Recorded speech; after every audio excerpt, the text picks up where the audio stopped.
Okay, guys, we are live. So for those listening at home, welcome to the Dungeon Musings YouTube channel. My name is Kevin Madison, and I will be your friendly dungeon muser tonight. Tonight, we are continuing on with our new campaign, playing the new Pathfinder 2nd Edition. And we are playing this in Greg Gillespie's very cool Barrowmaze complete setting. And with me tonight are the stars of the Bound for the Barrowmaze campaign. First up is George. Hey, I'm George Strayton. I'm playing Bargo the Infamous. For those of you who are old, will remember that name. But we're playing the Pathfinder 2 version of him, and so far it's been super fun. So I'm excited to do some gaming tonight. Yeah, and as George's stalwart companion is, of course, Arlen Walker. Hi, I'm Arlen. I'm playing Sir Yvain. He sort of started as the Pathfinder 2 version of Sir Sagramore, and then he's kind of diverged a little bit as his shield got destroyed, and now he has to be a two-handed fighter. Oh, yeah, right. That's right. Oh, man. And yeah, I don't think none of the... Oh, you know what? I think that the skeletons you fought... Let me check the skeletal minions. They may have had a shield that you could have scooped up. It's not as powerful as yours, and you won't have, like, linked to it yet because of your power. Skeletal guards, no, they don't have shields either, so you couldn't even scoop one up just to use as something right for the interim. So, where we last... Or I guess what happened last session, guys? Okay. So, Arlen, do you want to... Why don't you start with the sort of pre-game stuff of Bargo getting lost and coming back, cool. And I'll jump in when. Perfect. So we found out some background on Bargo and what he's doing out here. He's running from for his life from people that he owes money to, and so he's come looking for treasure to save himself. But he's willing to do whatever it takes to make that money. So he went to, is it Bogtown? Is the no, he went here. Let's go to the what's the name of that evil town? Bogtown is the name of the evil town, yeah. So he went to Bogtown and he started gambling and he cheated, got caught, had to run, and then made his way to Helix, where he doesn't quite fit in considering his criminal background, and there discovered that there was need of help to locate a missing child. He didn't care about that, but he heard that the place that they were going might have some treasure worth stealing. So then he got on board with the idea of maybe saving this kid's life, and that sounds like a great side benefit. And so he wound up following the party, got lost. Kind of got left behind with Badonk. Couldn't even find him anymore. Eventually figured out where everybody was, but he and Badonk then made their way to find out what happened to Sir Yvain and to Werbin. Right. So there is Bargle the Infamous on screen there, and then Sir Yvain. What was his? What brought him to the depths of the Barrowmoor? Well, he was essentially sent to Helix because Sir Albus, another paladin of Arcantral, was reporting back about kind of stuff that was going on and then stopped reporting. And so Sir Yvain was sent out, and he found out that Sir Albus had died and that bad shit was going down in the Barrowmaze. And so Sir Yvain has kind of stayed to do his best to do right and try to make things better. And so he did not need to be convinced by treasure to go rescue the child. He basically led the charge straight into an owlbear's den and pretty much got wrestled to the ground by the owlbear. And it was pretty brutal for a while. But yeah, we survived. And then we made our way further, reconnected with Bargle and Badonk. So Werbin kind of led the party through the snow, across a frozen lake, and then the lake shattered. The ice on top of the lake shattered under Sir Yvain's feet, and he was enmeshed in a melee with some bloated zombie corpses that were under the ice in the lake, and there was this sort of back and forth fighting, trying to get out of the water, trying to fight the zombies, all of that sort of stuff. And then, Roll20 says my connection is interrupted, so hopefully I'm still in the hangout. I can still hear you. Yeah. Okay. So then we pressed onward and followed the tracks to a sort of ruined cathedral type thing that was surrounded by undead, and did a kind of pincer movement to send the group of the stealthy people into the cathedral, and had the tough people stand outside and attract all the undead, and that mostly worked. And we rescued the child after some quick application of a healing potion, and now we're on the run again. Yeah. And I would point out two things quick. Yeah. One is, not knowing I was going to play in this campaign, I went back since and watched that first session, which I highly recommend because the Aber fight is amazing. Yeah. And it does show you how deadly the game can be, despite the fact that you do start with more hit points than you do in other editions. So, and just to see what the options were was really cool.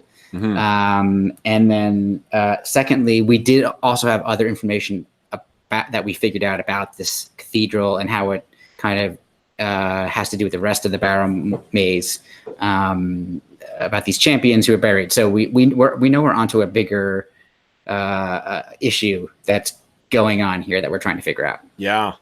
Well, and I think that in the last, that's right. You guys noticed when you were facing the kind of skeletal hordes, Sir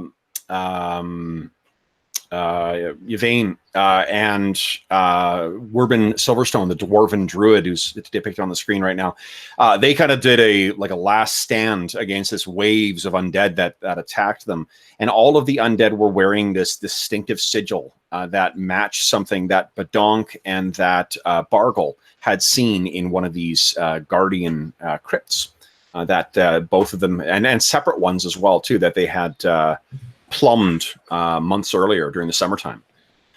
So I think where we're picking up, guys, is with you guys sort of on the run right now. So let me move you over to the map here. I was telling Jeff before you guys got on, I kind of went a little hog wild on Roll20 with a bunch of swamp maps. So like to justify my purchases of these maps and digital assets. We're going to be playing by Barrowmaze for a while now. Damn it. This is what happens. Somehow you get pleasure and we suffer. My son is already crying in the room.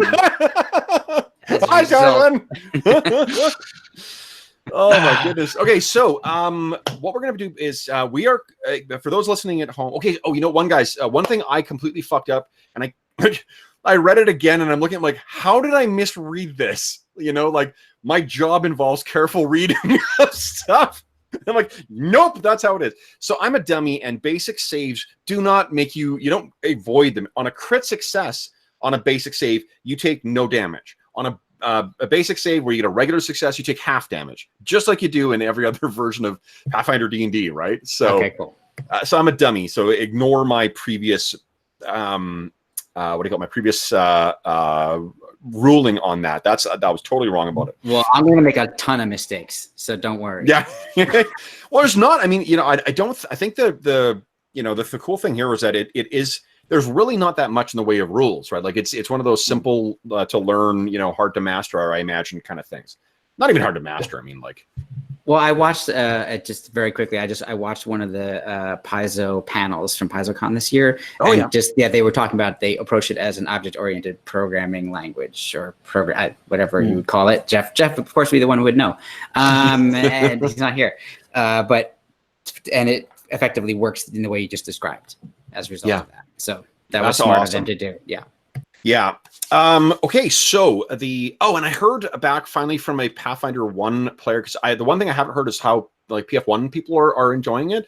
There's one PF1 player who is super, super pumped, at least, to get into it. So that is very gratifying, because I mean, if there is a built-in audience for the game, that means we get to see many, many books come out over the coming years, and that makes me happy.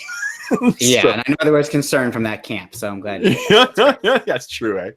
Okay, so What we're going to pick up, guys, and for those listening at home, as a refresher, there are 3 different stages in Pathfinder 2nd. So there's the encounter stage, there's the exploration phase, and then there is the downtime phase. So we're back into exploration now, guys, with you guys kind of on the run. I've refreshed each of your hero points, but you are down some wounds, and I can't remember. Let's see, are there any medicine rolls? There were some medicine rolls. Yeah, we already did the medicine checks. Okay, Yeah. so looks like some people are up, some more so than others. Did anyone make a medicine check on Werbin? Yes. You did? Yeah. Oh, and he's just that way. Okay. Yeah. So Werbin, I think, has 2 more first level spells left still. So he could cast a heal. Oh, he's also got that healing potion, right?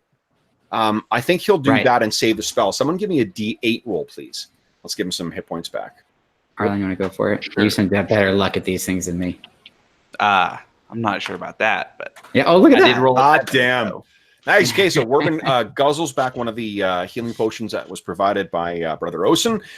And we're picking up the scene with you guys sort of like in the waning light of day, you guys racing your way across the, through the thick and choked Barrowmoor. Now, just as a refresher for what we're talking about here, this, of course, is what the Barrowmoor looks like in the summertime. And now it is choked with snow and ice and, frost-covered trees. It is pretty much the setting for every game I ever run, I guess. So... Yeah, Well, I don't know if you know the reference, Kevin, but George, you might, about the movie Alexander Nevsky, because the last third of that movie is a battle that takes place on a frozen lake, and I couldn't stop thinking about that the entire time. Oh, that's awesome. I didn't make the connection, but yes, that's great. It's a good reference for it. Okay, so what I think we're going to do, guys, is we're going to think about the exploration phase, about what you guys are going to do here. You're still several hours out from making it back to Helix, and I'm not sure whether you know yet or not whether someone is pursuing you. It does seem that you guys did drive off that nasty little pair of undead girls, but what are you guys thinking here? Yeah, I mean, obviously, time is of the essence. However, we know this area is super dangerous. Yep. What I'm trying to do, just for you guys' knowledge, is I'm trying to not be too gamey because I have this feeling like I want to be because I'm learning the system. You know what I mean? So I'm trying to think of what I would actually do, but I'm also referencing what you can do. Like and that's delineated. That's part of the fun, I think, of these of a system like this is it gives us a way of gamifying the narrative. And if what are you thinking, I guess, narratively as a thing that you are? Is there something, I guess, game wise that you're like intentionally trying to avoid thinking about, or? Well, no, I'm just trying to make sure that I mean, obviously, we all love the role-playing side of it. That's, all the groups that we play with on Kevin's channel are all great role players, and so we like to be in universe. So I want to make sure I stay in universe with a cowardly. I mean, very brave wizard who wants to get this kid back, but also survive, but also is interested in finding some stuff. I think what he's doing is actually, instead of seeking, he's going to do detect magic, because he feels like if he does detect magic, it does 2 things at once. 1, potential pursuit. 2 is, and these are all theories, he doesn't know if this is true. And 2, potential discovery of where treasure might be on the way back. Yeah. Not going to try to go out, wandering. Like, I think we should be heading straight back. But I think that's what he would be doing. Okay. What about Sir Yvain? So I think Sir Yvain's biggest thought is we need to figure out kind of how circuitous our route out here was, and whether or not we'll be able to make better time getting back based on that. If we need to follow the tracks back, or if we can kind of make a straight shot back home. That's a good question. Yeah. So, I mean, Werbin is confident that he can, if you know, it's going to be more difficult and obviously more more risky, you know, trying to traverse the Barrow Moor, even in the wintertime, to traverse that at night. At night is always when... Yeah, night's going to be bad, but it's not great to stay out here overnight either, so... Definitely, no. Okay, what are your... what do you call it? Respective perception scores, guys. Let's see here. Mine is 5. 5K. Mine is 6. Okay. Okay. So you guys are making your way along. Badonk and Werbin. Well, I think one of you will be propping up Tamsin, because I think that's his name, isn't it? Tamsin? Yeah, that's right. Yeah. And I think your spell has come to an end by this point. It's like 10 minutes duration, wasn't it? Well, so there's detecting magic as an exploration thing you can do, and you basically you continually cast it right over and over again as you're going. You don't have to. Well, what I'm curious about, you when we last left your hero, you were invisible. Yes, right. And that lasted 1 hour. Oh, last 1 hour. So actually, it's still active right now, because we are. So what I was rolling. I'm gonna for... double check that to make sure I didn't just cheat. So known to happen. 10 minutes. No, 10 minutes. I did. See, I'm not really playing a character. I am. That's great. I mean, like the last person you suspect is the person who calls out saying that he won't cheat. Well, I really want to make sure I don't gamify this stuff. See that? You got to be careful. Okay, so what? Let me turn. I've been putting your little token or the marker on your token off and on each time. So let's do this then. What I think has happened then is, as you guys are making your way along here, you've reappeared, Bargle, and you're trying to help Tamsin up, because he's that kind of like tall. He's old enough that he's hit that sort of growth spurt period, but he's still a kid. Is he out of it? Is he freaking out? What's his kind of demeanor? He looks pretty messed up. You're trained in medicine, right? I am. I gave him a healing potion when I first got to him, to heal him a little. It was only a couple of points or so. Yeah. But I do have medicine. I am trained. Sure. Give me a medicine check. Let's see how much you can pick up from this. All right. Let's see if you can. I think Sir Yvain made a medicine check before and wrongfully identified someone as dead. I saw that. Yes, that was. Yeah. I haven't ever. Yeah. Yes, that's right. You're like, oh, it's too late. I'm sorry. He started burying him. No, I'm still alive. So, as a sort of peek behind the screen thing here, what I decided to rule as a difficulty for that was the flat score of trained, because I feel like this is something that probably anyone who's trained could pick up. Trained DC is 15. Oh, interesting. Okay. Yeah, so you succeeded. It's not a crit success, but you were able to pick up. What you can see is there are several puncture wounds in pairs of 2 around this guy's neck and his exposed arms.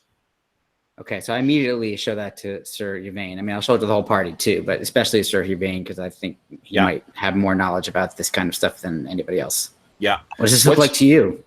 What is your religion bonus, Sir Yvain? My religion bonus is 7. Actually, if you roll, go ahead. What am I? Yeah. Nice. So that is the way to start your session. Yeah. So how do you? So that's gonna be a crit success for sure about this. What do you want to know about vampires? Because that's pretty much, you can know everything about. With a nat 20, I think what you would even know is that across the wide and vast land, even just in these northern reaches, there are different. People think of anything that sort of feeds on things in the night.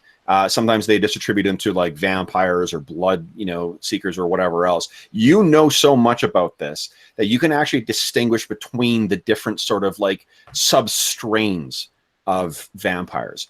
Vampires are one of those types of creatures where you can genuinely trace back to an ancestor. And what most people don't know is that there are many different strains of vampire that owe different legacies, that owe their specific powers and whatnot, and the type of infection they spread to a different progenitor. And this specific type here, you knowing what the girls looked like, knowing what these things are, and I think even when you look at it too, you can see there's a bit of an infection that's set in there too, which is an unnatural infection. It's a very, very insidious kind of vampire where not only does it drink blood, not only does it, like to feed in a long time. Even if you are rescued, there is a semi-spiritual, magical infection that sets in. So even if you save a victim, they may still be corrupted in turn. With a nat 20, I'll also make you think, wait, is this what the hunter was infected with? So how do you react to like all that barrage of realization?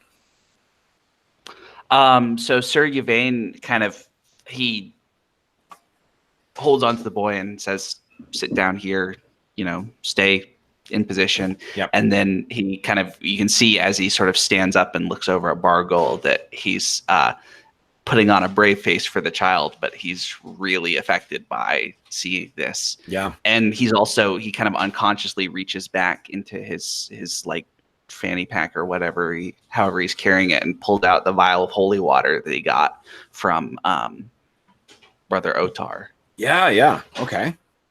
So that's kind of my first question is, would like pouring holy water on the kid help him?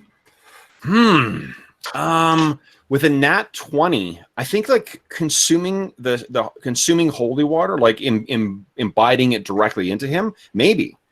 And it's so it's interesting you brought it up because one of the the way that you do I don't know about remove poison or whatever is like cure poison, but I know I was reading the rules about remove disease in this, and what it does is it gives you basically like you make a check to try and force it to go away.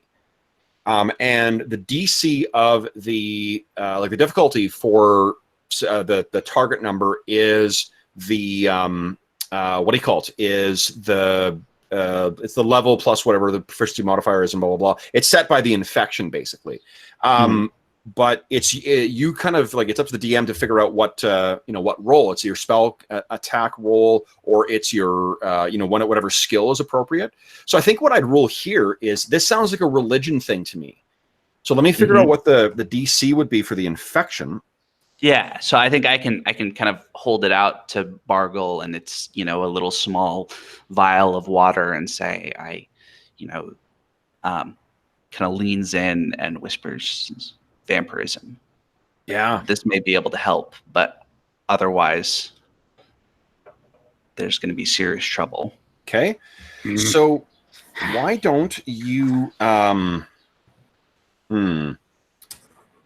all right, so why don't you do this? Like for anyone else, this may not work. Like you couldn't just like, hey, slug some holy water, you'll be good to go. But because of your connection to the divine and because of your specific knowledge of what's going on here, what is it that you're going to do? Like, what do we see as you try and like purge this evil from this kid?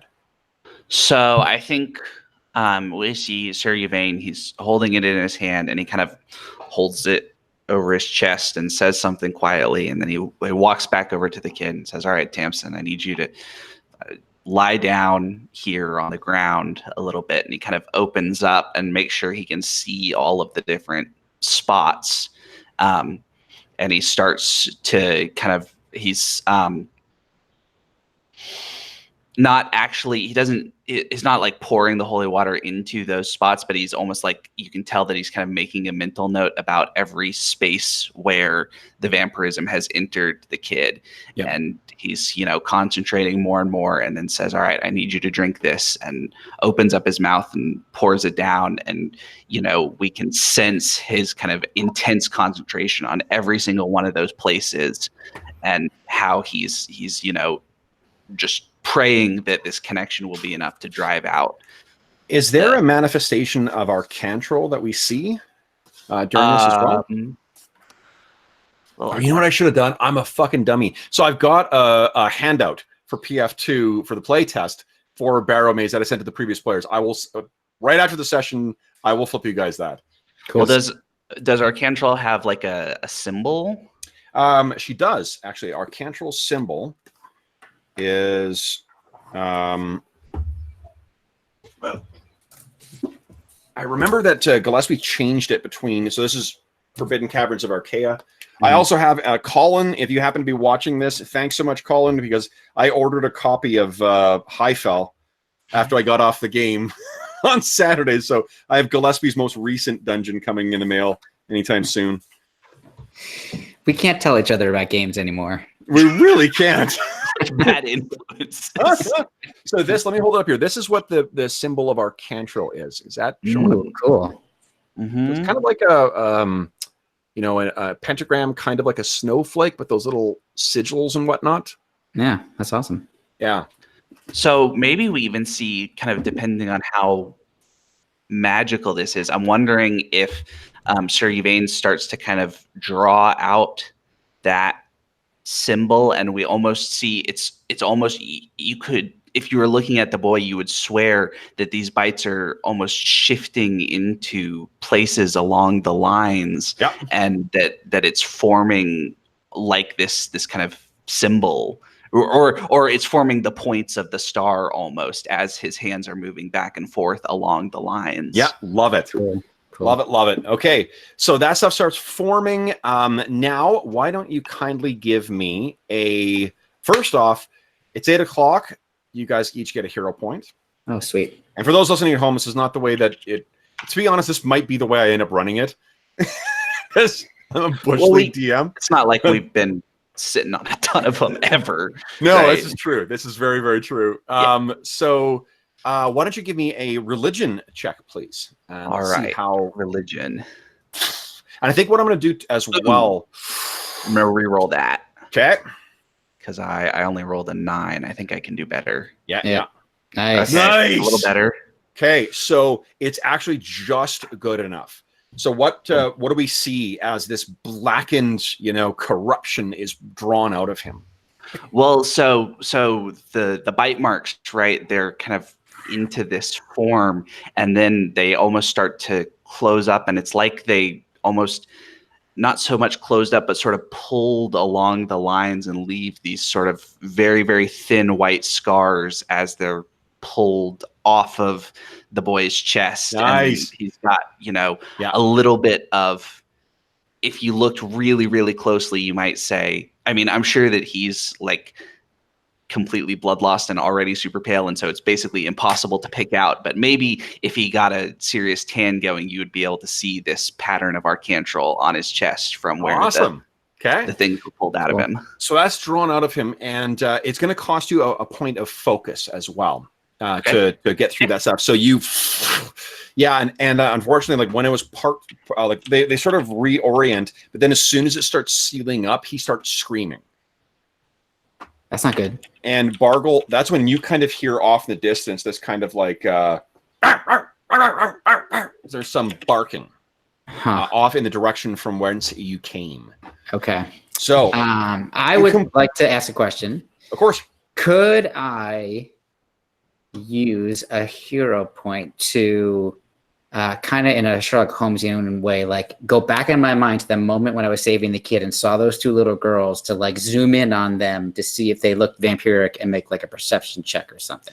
Yeah, I mean, I'll give it to you. No, you want that won't even cost you a hero point. Why don't we do this? Let's see how. Just give us a perception check and let's see how perceptive he was. Yeah, I'm putting all these things together in my mind, and I wasn't up front, right, in their faces, but let's see what happens. Not great. So I will spend a hero point. Okay. Go ahead and re-roll. Here we go. Let's see here. Whoa, right. Nice. That was worth doing. Okay, so yeah. I mean, you remember. Let's just take a look at the image again. These were the girls who were who had captured Tamsin and were keeping him around. The two of them were originally lurking in the ceiling of that, emptied out, cavernous, skeletal remain of a cathedral. But Donk made short work of one of them and drove the other off. Cool. Okay, great. So now I'm feeling like, yeah, okay. Those girls are vampires. All right. I'm going to inform Sir Yvain, but away from Tamsin a bit. Although, is Tamsin just like in the middle of a free, like literally unless something is done to him, he's going to keep screaming. Once it's only really a matter of I'm picturing this taking us a span of maybe like 2-3 minutes. Okay, and for that period he's screaming, and then he's done as soon as Sir Yvain has finished up his ritual. Okay, so maybe if I could say that once Sir Yvain told me about vampirism, then I had that moment of insight and recollection while he was then performing the rite to heal Tamsin, and now suddenly the kid screams out, and it takes me out of my reverie. And we hear the barking. Yeah. And I turn to Sir Yvain and the others. Oh, what the hell's that? What is that? Do you know what that is? Do you know, is that a dog? No, that sounds like worse. It can't be a dog. Why would a dog be out here? It's got to be something bad, something evil. It's definitely something evil. So Werbin stops for a moment, and he kind of cocks his ear to the side, listening, and he says, the sound is unnatural. Those are not the cries of a living creature. And like once you hear it, it does seem like there's a weird, like kind of ragged quality to the barking, as if it was, through torn vocal cords or rotted vocal cords. What are you guys going to do? Maybe we should get moving. Sir Yvain, you're a better tactician than me. What do you think? Should we climb a tree? What should we do? Let's put the boy on the other side of us if it's coming from this direction, and sort of form up like a defensive perimeter. Okay. So what I can tell you is that looking at what you see before you is effectively what the route forward is. The way back to Helix will be to your left, and probably to the south. Actually, you know what? Let me just reorient you guys here. So it really won't make a big difference. Boom. Let's put you down here. There we go. Because it will be. I'm picturing it being to the north west, I guess, or northeast towards. The northeast. North would be the left side of the map here. That's the direction that you guys are headed. The way I'm going to rule it is there is a chance that if you move through any of the water squares, if you're moving at a regular rate, there's a chance that it will be it'll break. But if you move at half speed, then it will not. Yeah, I don't like how that worked out last time with the ice. Margot, yeah, I really think it would be better to deal with whatever it is now before moving on to the ice. All right, right. Yep, no, you're right. You're right. You're totally right. This is not a bad idea. It's not a bad idea. Just keep saying that. It's not a bad idea. If you need to, you can stay with the kid behind the rest of us. No, I'm good. Okay. I'm good. I can do it. So I'll be in the back, though. I will be in the back, though. Tamsin is there. And you know what? For the sake of ease, guys, just because so we can see some distance, let me move you to one of these middle islands here, because this is sort of what the whole area around you is like anyway. Right. And it's not like there's a specific geographic feature. Yeah. Let's do this one here. Mm-hmm. Boom. Also, let's take a moment and look at how fucking cool this map is. This is one of my impulse buys today. All right, so that's where that thing is coming. Now, distance, let's see here. How fast away am I going to, or how far away am I going to put these things? Oh, boy. 6 inches. Yeah. Let's see. How far away are we here? Oh, perfect. Guys,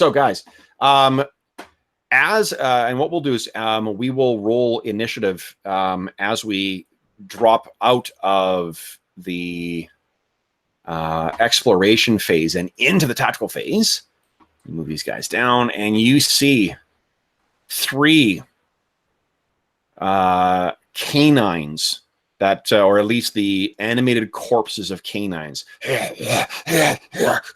loping along, moving at a very, very good clip. They're about the size of like a small wolf or like a big coyote, maybe. And this, let's see here, if you guys can see, they're over in this direction. I'm not sure if you got yourself far enough So why don't we, everyone click on your token and go ahead and give me a, what do you call it? Well, it sounds like it's going to be a perception, but does anyone else, do either of you guys have something else that you think might have been more appropriate? I think in the, because it happened so quickly that I think it would just be perception for me. You know what you could, if you were doing, what's the range of detect magic? Is it only like 30 feet? Let me see. Because if it's further, I'll let you maybe use Arcana. Yeah, 30 feet. Okay, no, so no, it would have been perceptions. Great. So each click on your token. Go ahead and give me a dice roll, or give me a roll. No, fucking nat 20. Okay. Add a turn. You know what I'll do as well is I'll make sure I duplicate my dogs so you guys don't kill my initiative tracker first. Add turn. Boom. Okay. Bargle 20. Not bad. Yep. Okay. How about Sir Yvain? How you do? I clicked it and it popped up for me, but Roll20 is having issues, so I got a 16. A 16. Okay. I'm sure it's going to pop up as soon as, there we go. Yep. Oh, did you click on your token first? I did, but I don't think the initiative tracker wasn't open for me because of whatever Roll20 was doing. So I think that's why it. Excuse me. No problem. I'll add. Excuse me. My goodness. Clearly something in the swamp is getting to me. Jeff gave it through the internet. Yeah, really? Well, but I didn't drink any hot tub water. No, that's true. Good point. Yeah. So I had the same reaction. I'm like, good God, like there's no mystery here. I know exactly what happened. Right. All right, guys. So unfortunately, these dogs do seem to be moving at a pretty good clip. Now, let me do this. Okay, so that means the dogs are up first. As with all things, they got 3 actions. So let me make sure these things do have 3 actions. Yes. Okay. So first action will be to move, and they're going to be risking the ice. And fine. 1, 2, 3, 4, 5, 6. Risking the ice. Oh no! So this dog just fell in. I'll put little blue tokens on the ones that broke through the ice, and let me make his athletics check to try and get out as his last action. Okay. So having seen their ally go down. And struggling to get out of the water. I think these ones are going to slow down a mite.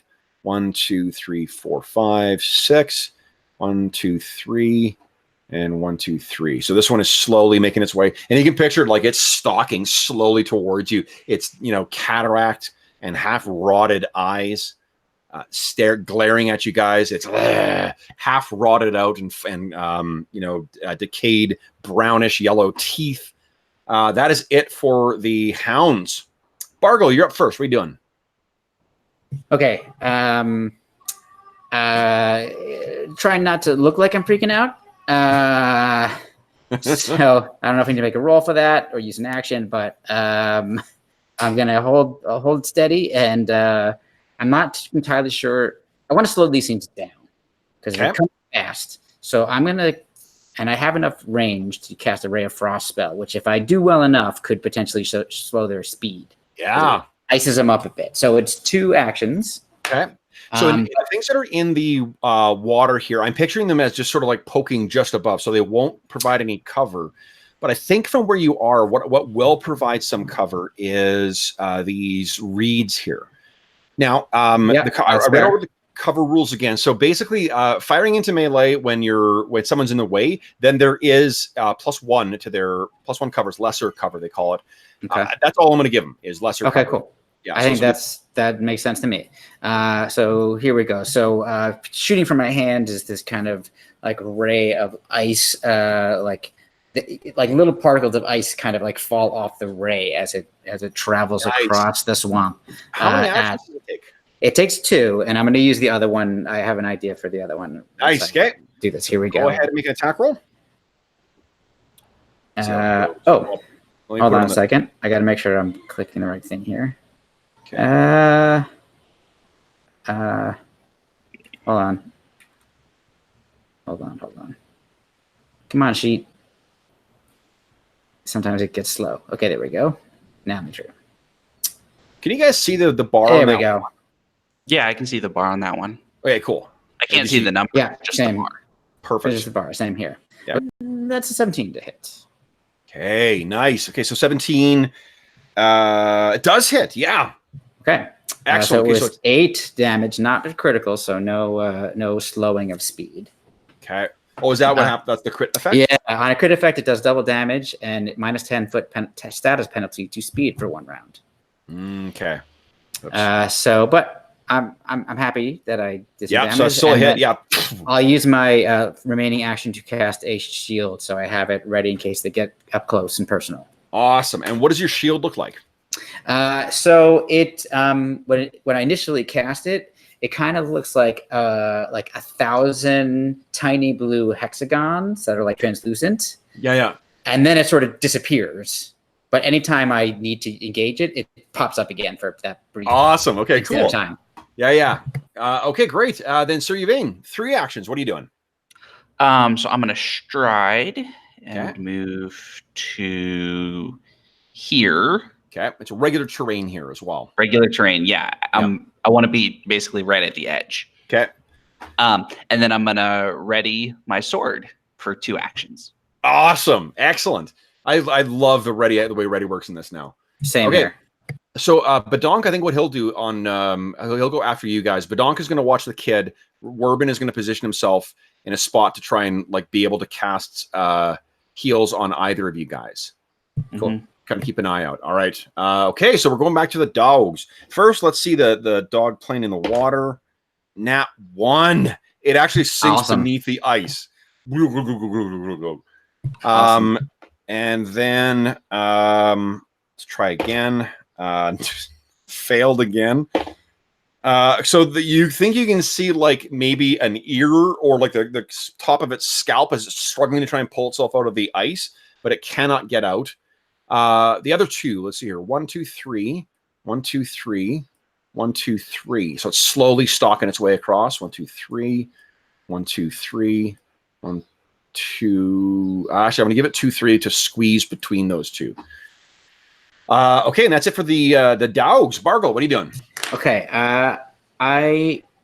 Did they seem now that they're closer? The one that I hit, which is the closest one, does it look like it took? I don't know if they're because they are out here and they're undead. If that, I don't know a lot about religion. Because of that, I don't know if the cold is doing more or less damage. Like the oh, that's a good question. Sorry, I'm a dummy. The cold, it did not seem to do any significantly different effect on these things, whether one way or the other.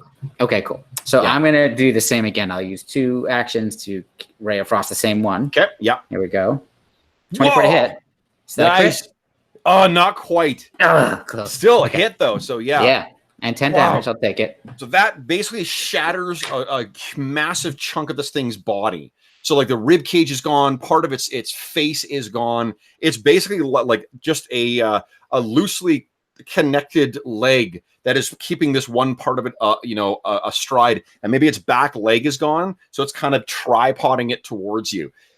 It was as much intent and malice as what it did before. Cool. And the sound of the Ray of Frost is like what like a sled makes when it goes across ice, like. Yeah. Love that. Sorry, I can't help it. Yeah. And then I have 1 action left. What was it called again when you're just it's just concentrate to maintain the shield? Sustain, that's it. So I'm going to sustain the shield with my other. I love it. The idea of like I'm sure you guys do the same, like the old Doctor Strange thing when but you have the spell up in one hand and you're kind of like, Yeah, totally. Yeah, that's awesome. Great. Cool. Okay, Sir Yvain, what are you doing? You've been gripping your bastard sword, getting ready to hit one of these things as they get in close. So I'm gonna stride again back to get up next to Werbin, and then I'm gonna ready another action because I don't want them to attack Werbin without me being able to hit him. Absolutely. Okay. Cool. All right. So then is the dog's turn. Let's think about underwater dog here. 19 gets so it's now up above the water. Its hind legs are the only thing below the thing, and then I just rolled another crit failure. So it slips back beneath. Awesome. And it's back up again. So it's basically like treading water and trying to pull itself out right now.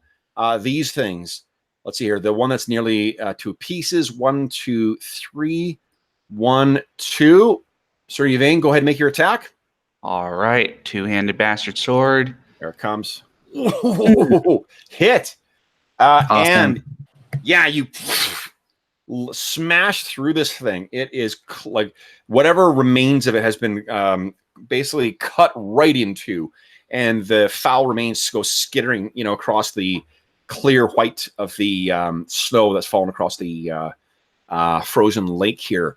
Next up, so let's see here. I have a quick rules question because this is the first time this has come up where a ready to action has gone off. Does it change your order in the initiative going forward?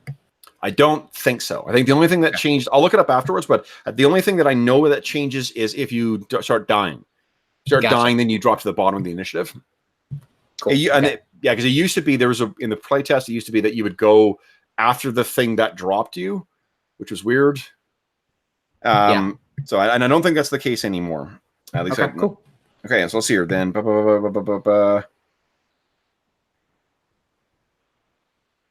right. So this thing now, 1, 2, 3. 1, 2, 3. Oh, 2, 3. I'm cheating here. Cav, stop cheating. It's okay. I'm going to be cheating, so you might as well.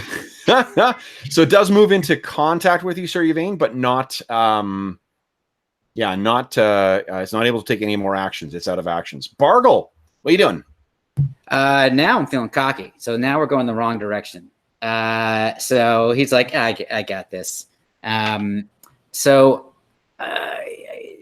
If my own ally is blocking, that also gives a +1. I'm assuming for the cover. Yeah, if something blocks your line of sight, but it's a person, it's just +1. Lesser cover. That was just a rule. That was, to me, was just a rules clarification. I'm still doing it because I feel like I totally got this. Totally, yeah. And keep my hand up. I'm going to be a Doctor Strange hand up. And then another ray of frost here. Here we go. Is there a chance you could hit just before I roll this? No, there's not. Okay. I could interpret a critical failure that way, but there's nothing rules actually, is written. That would be fair. I'd be okay with that. All right, here we go. Ray of frost. 19. Nice. So even with the lesser cover, that is definitely a hit, and that is a solid hit too. Holy smokes! And then I will sustain my shield with my third action. Yeah. So like you've broken most of it apart as well too. It's still being held together by necromantic energies, but the thing is almost as you can see, you've basically reduced it to bloodied in the span of 1 hit.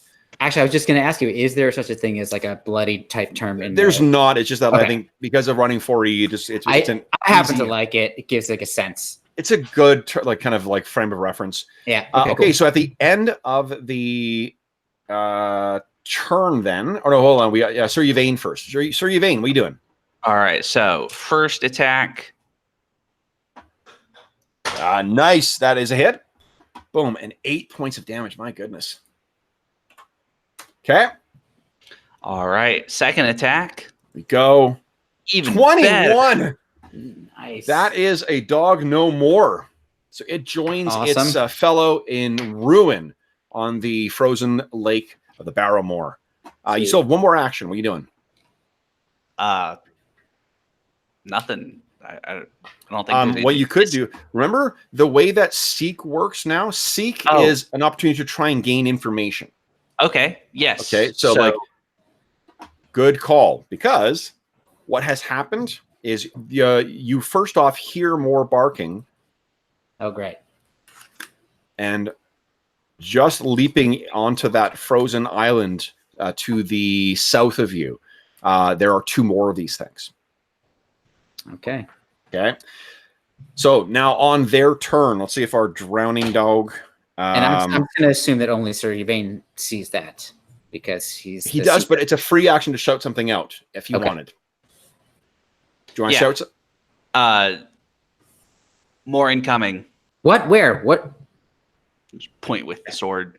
Okay. So the one has succeeded. So okay. So this one that was in the water is, or the broken ice is now out. and that took 2 actions, so it's only going to have 1 more. It's going to carefully go along. These ones, let's hear 1, 2, 3, 4, 5, 6.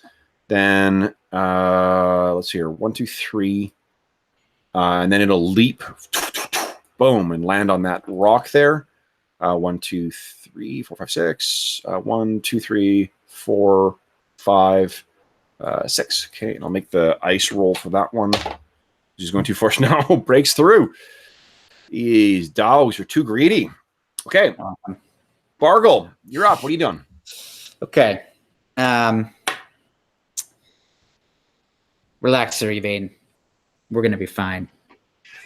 He's just tempting fate. He knows he's doing that. He doesn't know why he does it, but he just can't help himself. Here we go. There we go. Boss. 28 is a crit. Yes. Which one? Okay. Were you, the one on the rock there? The one that's closest with a little bit of damage. Yeah. Yeah, on the rock. Exactly. So it's actually completely destroyed. Oh, yes. Oh man, this is not good. Like my character Bargle is gonna get himself killed. All right, and then he's gonna sustain his shield. Okay. Sir Yvain, what are you doing? So I have javelins listed on my character sheet. You do. What kind of range do my javelins have? Javelins. Let's see here. Does it not say range on the under the attack? If you open it up. Let me try that. I looked on. Nope, I don't see any. There's no range listed on it. The attack rolled. Range 30 feet. Oh, there you go. So then each range increment is -2. Get ready, also, I guess. If he's at 80, could I? So you got 3 actions. Interface with interact with an object is 1. Okay, so I'm gonna sheath my sword and get out my javelins. Is that 1 or 2? Dose. 2. If you're dropping your sword, it's a free. If you are sheathing it, it is it's an interact with object action. So sheath my sword, pull out the javelin, and I'm gonna seek one more time to make sure there aren't more of them. Cool. You can hear there is more barking. It sounds like a pack. Okay. Okay. Excellent use of seek though. Yeah. That gets a hero point. Both you guys get hero points. Nice. Okay. That means we're gonna need them. I know what's going on here. I don't know what you mean. Oh, look at that. Okay, so then that is where they've spent their action getting on here. The one in the frozen water +7 is 14 is a fail, but not too much. Crit success. So we got one that's out, and this thing hops up. Now, for undead hounds, these things have a hell of a leap. They seem to spring and able to leap up and land with very little, very little difficulty. This thing leaps up here, and then it will leap here, and then it leaps here. Okay. And that is it for the hounds. Bargo, what are you doing? Okay, so I'll take that penalty for cover to attack that one. Want to know one other neat action that I completely forgot about? Yeah. You can spend an action taking cover. It has to be, you can't attack after you do it, but you can take cover, which basically improves the cover benefit you would get. So like +2 cover becomes +4, +4 cover becomes you're completely behind it. And could you like do an action and then as your last action? As your last action, duck her behind. So like you could hypothetically pop out, take a shot, pop back into cover or something like that. Precisely. Yeah. Nice. Awesome. Nice. Yeah, it's really cool. Yeah. All right. Well, that would normally be what Bargo would be doing, but because of his overconfidence, he's going to Ray of Frost to this one that's closest. I think he's going to get lesser cover just because of you're firing through your 2 allies there. But that is absolutely. Okay. Oh, he's lesser cover. I don't care. Nothing to me. Yeah. What's friendly fire mean? I mean, come on. It's frost. It doesn't cause fire. It's friendly. At worst, it's friendly frost. You know I'm going to crit fail at some point here. All right, here we go. Let's see. Whoa, that actually misses. Yeah, okay, but not crit miss. Not crit miss. Nope. Not a critical fumble. Now you do have some hero points you're sitting on. Oh, true. I'm going to use a hero point because now I went immediately from feeling confident to freaking out again. Because I think I lost my mojo. So here we go. I'm going to re-roll that. Oh, yeah. 23. 23 is a hit. Nice. Is that the first one, right? That was at the closest one, exactly. Excellent. Okay, so that ice bolt or the frost bolt shoots out, takes that one, tags it, but does not take it down. So Yvain, what are you doing? Sustain my shield.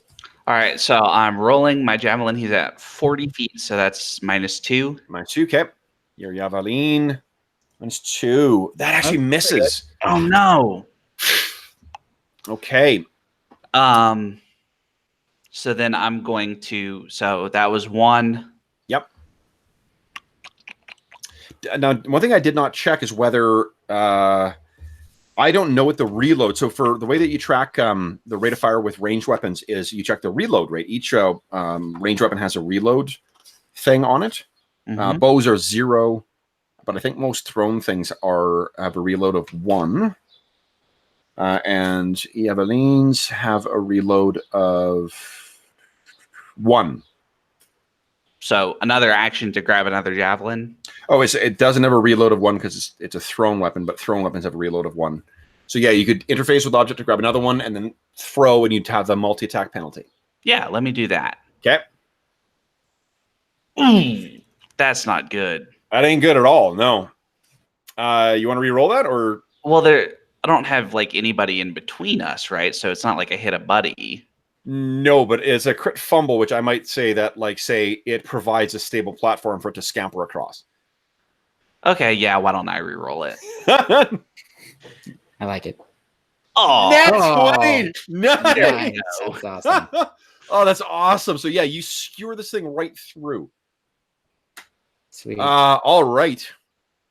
Okay. And that reminds me, you want to hear, it doesn't speak well of where I live. Where I live in Calgary is normally quite a lovely place too. There's a fucking news item that was making the rounds last week about the discussion of city council making some changes to bylaws because of the amount of foxes or coyotes found with arrows sticking through them.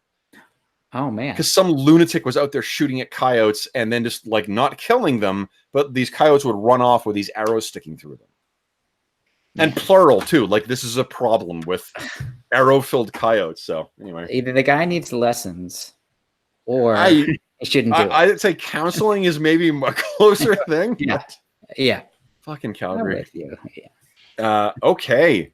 All right. So then it is the hounds' turn here. All right. So hounds. And let's move 2 more in here. Pow, pow. All right. So first, 1, 2, 3. It leaps over here. And then it leaps over here. And it leaps over here. Whoa. On the island. This one sees what's going on. Leaps over here for 1. Leaps over here for 2. Leaps over here. Uno, dos, tres, for 3. And then these other ones, let's hear 1, 2, 3, 4, 5, 6 from there. Leap over here. Leap over here. Whoopsies. Here. Okay. And I'll do the same thing. I'll probably put them around there. All right. Seems like they're doing some. Oh, maybe we'll do some flanking, actually. I'm going to go back and bomb Berlin here, and we'll run them up here. This seems more fun. All right. Bargle, what are you doing? Okay. I see that one get on our island, and that is not good. 1 second. You know what I'm going to do? Yeah. Is before, so I'm going to finish up. I'm going to once again go back and bomb Berlin here. The one over here is actually taking cover.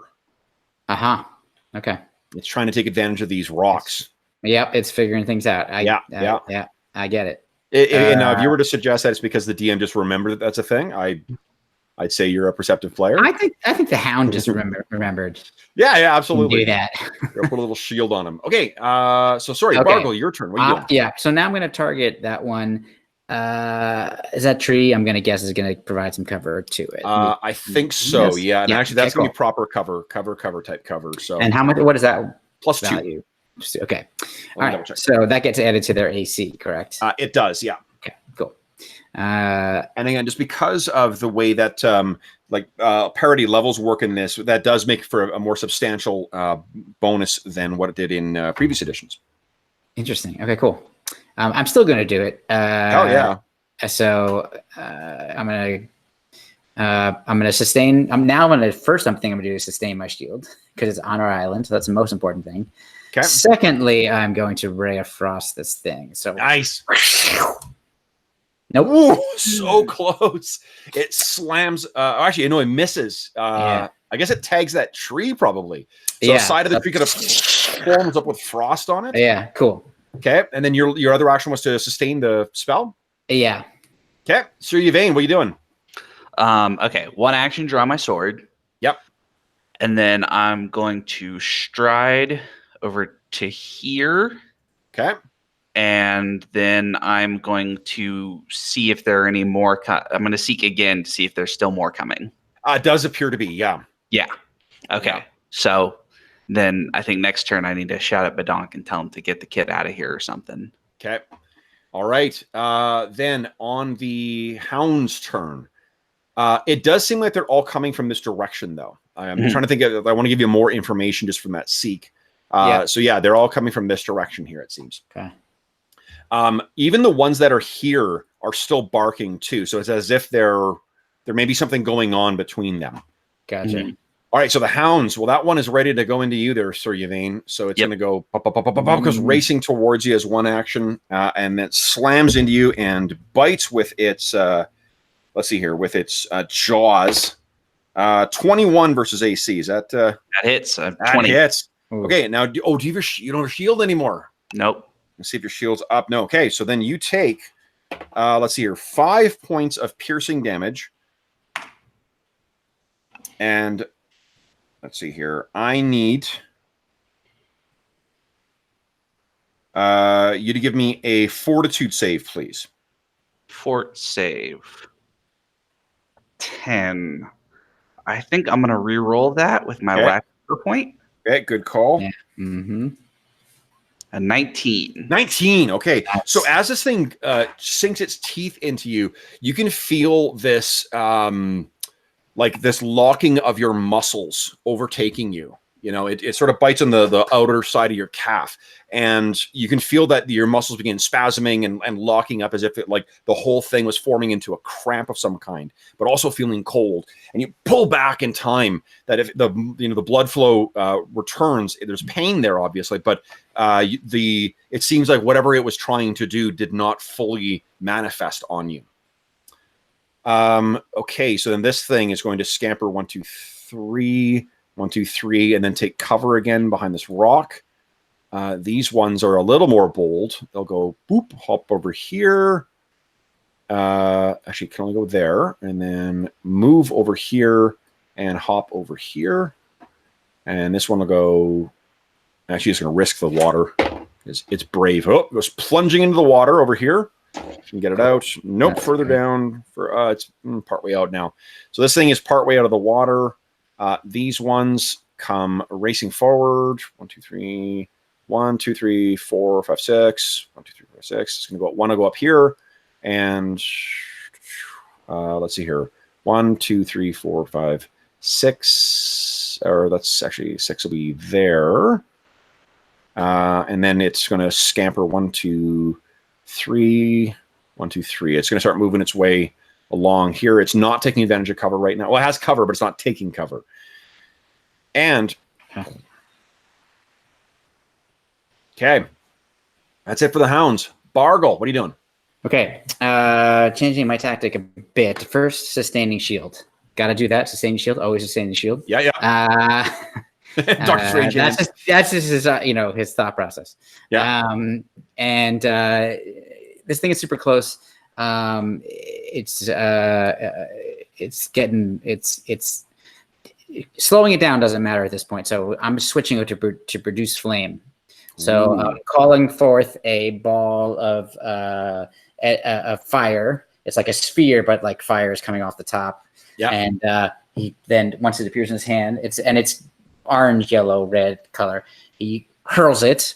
So there's some cover, I know, but I'm going to try to carefully avoid Sir Yvain, hopefully. Yeah. And here we go. Okay, and produce flame. AC 17. 17. And that is against which one? Sorry. That is the one that's on Sir Yvain. On Sir Yvain. You come dangerously close to striking your champion ally. Uh-huh. But instead, leave this thing a ruined, burning husk. Oh, sweet. And it hits the ground. Sir Yvain, this seems to happen like right past you. You've exchanged blows. You stood back, and then suddenly, boom! This thing explodes into flame at your feet. It is. Oh, that's cool. Yeah, I like I that. need to tell Bargle. Yeah. Remember the saying, "Friendly fire isn't friendly." Okay. Sir Yvain, what are you doing? Oh, sorry, George. I spoke over you. What'd you say? No, I said you're welcome. Okay. So first thing I'm going to do is I'm going to shout at Badonk and say, Badonk, you and Werbin, get the kid out of here. Bargle and I will handle him. He looks back and he's like, but you're coming, right? Yeah, we're coming. Yeah, he said he could handle. Wait, you didn't say. You said we could handle him. Okay. So I'll move them over and I'll slowly start moving them out across here. Let's see here. Unfortunately, because dwarves have stunty little feet, they are moving a little slowly, even with 3 actions. Okay, so they're slowly making their way out across the broken. What do you call it? The ice or the frozen lake. Okay, so I guess it is the hound's turn now, then, guys. Wait, Sir Yvain, I skipped past the rest of your turn. What else did you want to do? I'm just going to ready my sword in case one gets close. Okay, sounds great. Okay, so speaking of him getting close, let's see if this one does get close enough. So to leap, 1, 2, 3, yep, and then it'll move, 1 bump, bump, bump.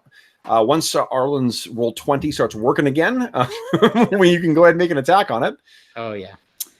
3, 2, 3. 1, 2, 3. I just clicked it, but it's not going to send it for a minute. Sure. It just has a sense of drama. That's all. That's right. Oh, look at that. Nice. Oh, that's a crit. Nice. Hot damn. Oh, that's awesome. All right. So, yeah, you slam into this thing. Okay. And it's mostly ruined form, then gets, close enough. I need to move my mic because I keep hitting it with my hand. Or I need to shake dice. Nat 20. Oh, shit. Okay. So that's a crit. Yeah. Which means, let's see here. You take, that's 14 points of damage. That's pretty bad. Pretty bad. And I do need a fort save from you again, too, please. Another fort save. So this thing leaps up, and I think it gets you, it knocks you back enough so it gets up and kind of takes a chunk out of the, right in where there's a chink in your armor where it meets your shoulder, meets your neck. But I rolled a 19. Nice. So again, you shake knowing what to expect. I think you shake to the side. This thing's thrown off of you, so it isn't able to sink its teeth in any further. And it doesn't. No other crit effects. So you are lucky. Okay. Now these ones. 1, 2, 3. 1, 2, 3. One is going straight through. And one is going around again. This one is going to go. It's going to try and brave the ice as well too. Success that time. 3, 4, 5, 6. It's going to go double or nothing. I'm calling this one Steve because Steve would totally go double or nothing. Hey, and it pays off for him. Steve the undead hound. 1, 2, 3. Okay, then he go triple. No, he cannot. Under the water he goes. This one was racing towards you guys, making really good speed, and then the ice gives way beneath it. Thank God. All right. And then did I move this one? I can't remember. I did not. I don't think so. Don't think so. Okay. So 1, 2, 3. 1, 2, 3. Races into Bargle. Ooh. So this is where Bargle needs to question whether this thing has attacks of opportunities or not. Right. Okay. Speaking of Bargle, what are you doing? I'd like to step. Okay. Just in case it does have. Is that how it still works that way? Okay. If it does, a step allows you to avoid opportunity attacks if they have them. Okay, so just in case, because I'm not familiar with these things. Sure. And what's your ruling on this terrain feature here? Can I diagonal, or do I have to just go straight back? Yeah, you can go diagonal around it. I'm fine with that. Is if you step on, I just want to go there. Yeah. Okay. I just want to get closer to my ally. I think I would give because that's it's it's a kind of protrusion. I'll give it lesser cover to the hound. Okay, that's fair. Because it's not going to matter because I'm doing magic missile. Nice. So actually, 2 more actions left. Hold on a second. I'm not going to do that. Yeah, I am going to do magic missile, but I'm only going to do a 1-action magic missile. Okay. And then 1 more to sustain the shield. Correct. Okay. Yep. Yeah, great. Go ahead and click on magic missile. Let's see how much damage you do. So interestingly, just as I'm parsing through how the rules work here, I'm still using up a spell slot for a lesser effect. So it's interesting how it's cool. I'm just figuring out the action economy. So it's interesting to know, but I think it's worth it. I'm definitely doing it. It's kind of we talked about this last time a bit with Werbin's kind of decision. Like it's cool how like circumstances can conspire to be like, well, shit. Like I mean, why would you ever cast a 1-action magic missile? Well, if this is all you got, right? Yeah, because I can't cast a cantrip. It takes 2 actions for my cantrip, so I would be doing nothing. So I'd rather at least attack it. And in this case, know that I'm going to do damage. So here we go. A magic missile appears kind of like hovering in midair, spinning around over my hand, and I point it, and it goes flying straight at it. Okay. 4. 4 points of damage. Okay. Take it. So part of its head is blown away. 4. Okay. All right. And is that it for you? Yeah, just the sustaining of the shield. Okay. Then it's Sir Yvain. What are you doing? All right. So, Bastard Sword. No. You were thrown off balance so badly that just goes wild. Now, do you have any hero points left? I do not. Okay. Bastard Sword again. So close. It just swings over this thing. Do you risk the -10 attack roll, or do you do something different? Well, I'm thinking about what I could do. I'm just going to yell to you. I'm not going to tell you what to do. Like, let's close ranks. Yeah, that's actually interesting. So if you spend a step, it does mean that it gets 1 less attack on you. It loses one of its actions. Yeah, so I think that's what yes, that's what I was thinking, is to take a step and move here, and that's my turn. So I guess that's the question. Now, the not to metagame a bit here, but like to avoid everyone having a step to step to step to step. Remember that the game does a good job in the bestiary. And yes, I'm saying it bestiary. It is fairly intuitive, the things that are fighter like that would have attacks. Yeah, I don't think this has an attack of opportunity, but I don't want to move that far. I just want to break contact. Okay. That's good to know, though.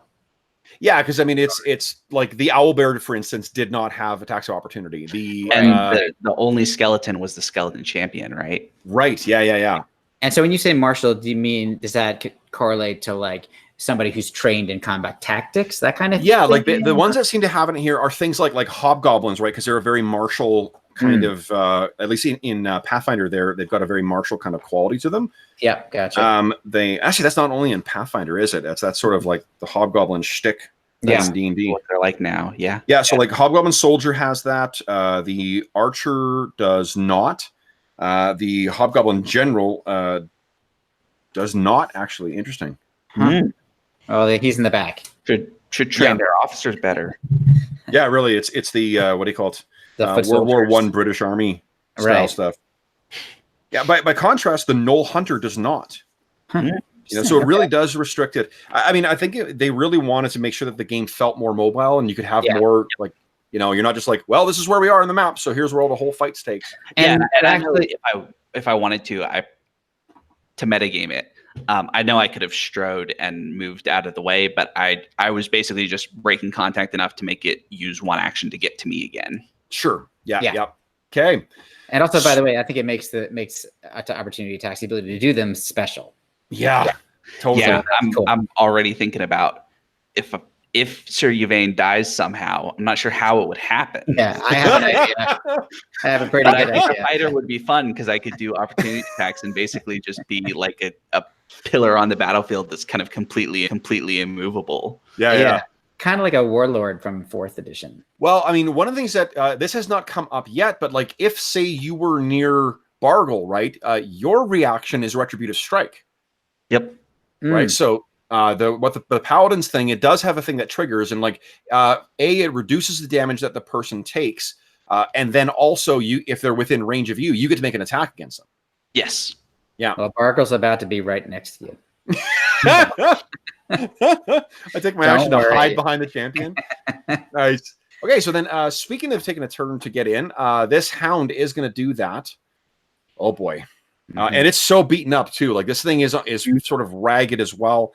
So it's first attack. Come on. Ooh, I rolled a 13 total. I take it that is not good enough. That is not good enough. Nice. Was it a crit failure? No. Okay. AC 20. So second attack, and this is not agile, so it is a much less attack. 15 misses you again. That's Nice. it for the hound. Now the one on Bargle, however. Yeah. Oh boy. It is gonna go. It's gonna climb on top of this stone Oh, excellent.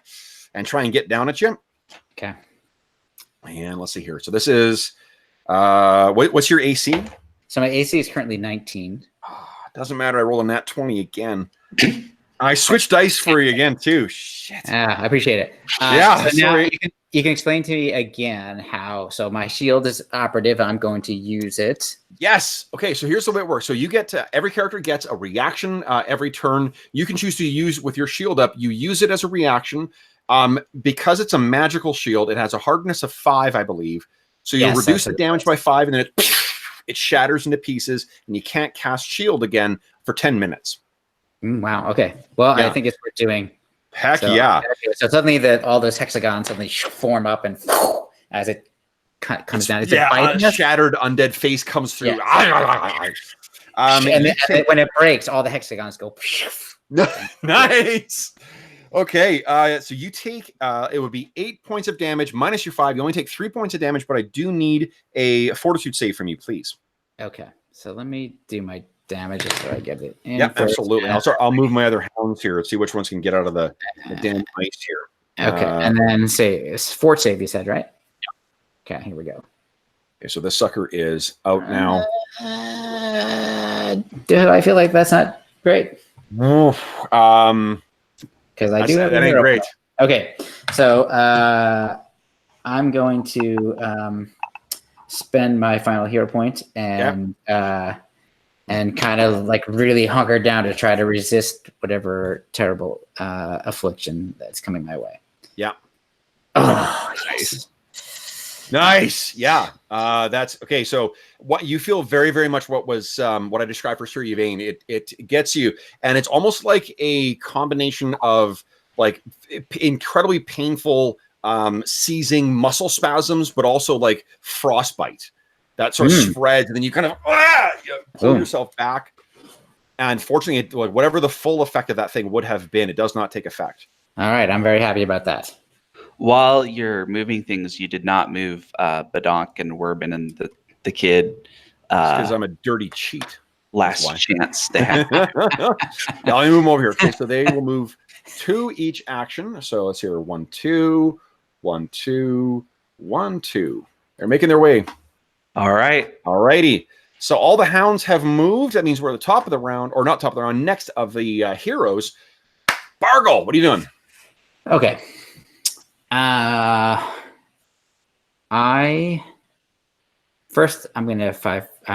It's just called step now, not 5 foot step. Is that right? Yeah, it's a step action is Okay. Yeah, step action is 5 feet. Okay. But they're not, they stopped calling it 5 foot step. It's just No, it's just called a step and a stride. Okay, cool. I like that. So I'm going to get out if it's face because I'm going to do things that require manipulation. Yeah. Oh, you know what, guys? We're into the home stretch of the session now. Everybody gets a hero point. Oh yes, that's great. Okay. Very helpful. Okay, so I can't sustain my shield, so I don't need to spend an action on that. I've used one action, so I'm going to conjure a ball of flame and hurl it at this beast. Nice. Whoa! Oh. That is a crit. Yes. Oh, so yeah, what does it look like as this thing is completely consumed by your flame? So it opens its maw to like roar at me, and it goes right down its throat into its body, and it explodes. Nice. You know, that's appropriate. I'll show you the. Where is it here? This is the best game ever designed. What's that? This is the best game ever designed. Here's what the Hellhound looks like. Is that a close approximation? That's exactly what I had in mind. Yes. That's awesome. That's super cool. Okay, so yeah, this thing is completely consumed by it. So that's the end of your turn. Sure, Yvain, what are you doing? All right. Here we go. No more effing around, I take it. Yeah. Bastard Sword. Let's go. Did you not get it? Not yet. I'm assuming you're holding me in suspense. Yeah, it's okay. Roll 20 is suspenseful, although I'll tell you it's a 21 for 13 damage. In fact, so. 13 damage. This thing is destroyed. Oh, there you go. Boom. Okay. That is only one of your actions. You still have 2 more actions as well. Okay. My retributive strike that is a reaction. Yep. Can I just do that every turn? Well, you can use your reaction to do that every turn. Yeah. Yeah. Okay. But I don't have opportunity attacks or anything. So what else am I going to use my reaction for? Precisely. Yeah. Yeah. Exactly. Okay. And Yvain, if you want to step close to me, I do have a healing potion if you wind up needing it. Yeah. I'm going to step, and then I'm going to seek another time to see if there's any more coming. Okay. It does. Although it feels like every time you do seeking, they suddenly appear. So maybe don't seek. Well, it's better to know that they're coming than to be surprised. No, it does not appear that's Bargle's twisted logic. Stop looking further. You're just causing problems. Okay, so yeah, you move in to seek. It does not appear that there are any more. This appears to be the lot of them. All right. Okay. Good. Speaking of the lot of them. Let's see here. 1, 2, 3. 1, 2, 3, 4. 5, 6. Oh, and it gets there. So one comes leaping over and tries to get at you there. Sir Yvain. 15. So you batter this thing to the side. All right, this next one. 1, 2, 3. Then 1, 2, 3, 4, 5, 6. Okay, so it's going to be in contact with you. 1, 2, 3, 1, 2, 3, 1, 2, 3, 1, 2, 3, 1, 2, 3. Whoopsies. Okay, and then let's see here. My last hounds here. Steve the Hound has made his way out and onto the deck there. So let's try here. One more Steve Spirit Hound. Here we go. 1, 2, 3, 1, 2, 3. And let's try it again. He's pushing his luck. He saw his fails. He's in the water. Good. And there we go. But it gets himself out again. So one of them, it splashes through, but you can see that like the ice is giving way beneath its paws, but it's pulling itself out and scampering along, leaving a trail of broken ice behind it. Back to Bargle. What are you doing? Okay, I got a step so I can get out of the area here. Yep. Although you want to pull a Nargul and cast Burning Hands? I unfortunately have no slots left. But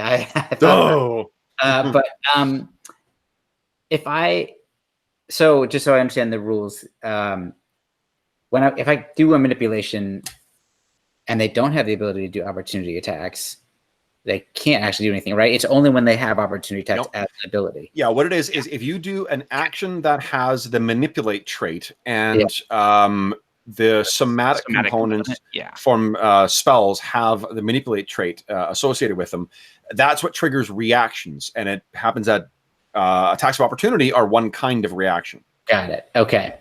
So I don't want to take a step because I want to reach into my pouch and pull out my potion just in case I need to give it to Sir Yermaine. Yep. So you got interact with objects. Yep. That's why I don't want to step. So I do want to cast a spell. I guess I'll take the penalty to attack the one across from me. To give you an example of something you could do, if you want to like feed a potion, I think I would let that be two actions. Okay. And the way I'm basing that is like the suggestions in the core rulebook are, if you're just going to come up with what an action costs, it's either 1 or 2, and it's whether you want it to happen 3 times per round. And 3 times per round seems too much for feeding a potion. Yeah. Well, and if it's 1 action to take it yourself, that makes sense that it would be 2 to give it to somebody else. Yep. Yeah. Let me ask this. Because I know some of the rules are a little bit different. When if he were to be dying, or any character were dying, and you give them a potion of healing, do they immediately start at 0 and then or do they just go to 0? Yep. No, they get the benefit of the healing, and then they gain the wounded 1 condition. And then if they fall down again, then the wounded 1 stacks with their dying. And then if they get back up again, they'll have wounded 2. And when you hit dying 4, what are you playing next? Yeah. Okay. Right. So Bargle's just having this very quick inner debate about do I let him go down? Yeah, do I let him go down? And how badly do I need the paladin? Run. But he feels like he's gonna pull that potion out, but he's not gonna give it to him yet. Okay. He's gonna attack this one that's already been damaged on the other side of Vayne, even though he's gonna take a penalty. Yep. But he's gonna conjure some fire and hurl it. So nice. Okay, so he gets lesser cover. Oh, hit! Excellent. Awesome. Okay. Persistent effects are crazy too. That's nuts. I know. That's why I switched from the Ray of Frost. Yeah. Okay. So, yeah, it's very, very scorched. And next up is our stalwart paladin. All right. Bastard sword on the most wounded one. This one that's in front of me. Yeah. For the one that's on fire. Yes. Yeah. We go, whoa! That's a crit. Awesome. Yeah. Wham! So that is completely destroyed.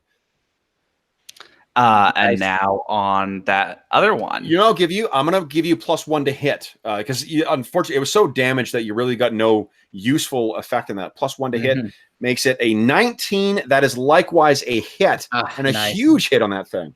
Awesome. You carve like almost the full side of this thing away.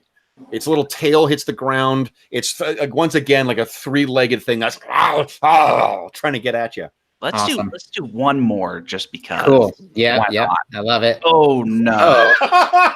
Okay, so that would be a fumble. That would be a fumble. I have a hero point to reroll it. Okay. So that would mean there's not a fumble. So at least it's that. It's worth it. But yeah, that was crazy. Wow. You are fortunate. The fumble deck doesn't come out till next month. So. So they don't have a chart yet or anything. Yeah. Well, there's nothing you can buy, right? You cannot buy anything that has critical. I can't wait for it to get here. The Starfinder fumble deck is one of my favorite things ever. So I do actually. I have that. I have both the decks for this. Yeah. So I feel like they missed an opportunity by putting a Skittermander on every single one of them. Yeah. All right. So next up is the Hounds. All right. So the one that is engaged with you guys. Who is he gonna attack? Or she? I shouldn't say one way or the other. Let's see. I think the Paladin is the one that did the most damage, so that seems to me like the one it's going to attack. Boy, does it attack. That is a 25. That is not a crit, though, right? Not a crit. Nice. Okay, so then you take 4 points of damage, and I do need you to make a Fortitude save, please. Fort save. Yeah. Ooh. Not so good. You got no hero points. I do. I have a hero point. So unfortunately, that's not it's not transferable. This is not Astonishing Swordsman. No, not Astonishing Fortune. So paralyzed, you are flat-footed and can't take actions except recall knowledge and others that only require your mind. So you can dwell on how horrible this thing is. Remember how you could fight a second ago? Remember that? All right, let me see here. It can attempt a new save at the end of each of its turns, and the DC cumulatively decreases by 1 for each such save. Okay. So that's the way this works for this. So yeah, you are paralyzed, and I think it knows. And what's happened is that same sickly, like spasming, freezing feeling has overtaken your entire body now. And it's so fast. It's almost as if the last one kind of opened the door for that effect to just spread throughout your entire body. And as a font of divine power, you can tell the grasp or the clutch of necromantic power that has taken hold. All right, Bargle, we got now an attack on you. Does a 17 hit you? No, it misses me by 1. Thanks. Nice. Yeah. Excellent. It will try its last attack. There's no way that hits. Okay, so that's it for the first one, and then the next one's come scrambling on here. 1, 2, 3. Can I get out there? It's going to run, so let's try the water. This one was so eager to get to you, it went splashing into the water. Awesome. This one, it'll leap over to here, and then it'll run 1, 2, 3, 4, 5, 6. And it's going to check with the ice. It's come scrambling across the ice, and down into the water it goes again. 1, 2, 3. Actually, it'll stop right here.